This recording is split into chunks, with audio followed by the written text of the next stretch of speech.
I think one thing I want to step back to is when we talked about what do we think an umbrella is, I think that's the ideal model that we would expect to see. And of course, those other umbrella companies here are the ones that actually represent that.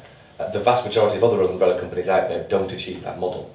And whilst they say they're the employer, when it actually comes to it, and comes to disciplinaries, they haven't got a clue what to do. They don't have the right HR people on site to be able to deal with it, and therefore we often have to lead them through that process. And I've got examples of that at the moment that we're dealing with. NES currently has around about 77% limited company contractors. So we'll take a risk view as to whether they're inside or outside of the regs. And Stephen and I obviously had some discussions on LinkedIn this week about whether they're in or out. And maybe the guidance won't give us any clarification, but clearly the government don't want to say, if you're limited company, you're outside scope, because then, guess what, people abuse it, all right, as they've done in the past. So there'll always be that uncertainty. It will be an element of risk that you have to take.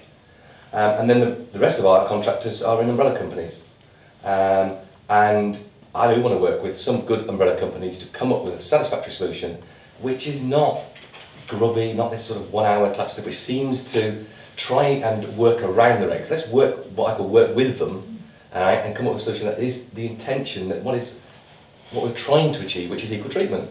Yeah. Not come up with something that we're all going to be ashamed of and not really want to talk publicly about. All right?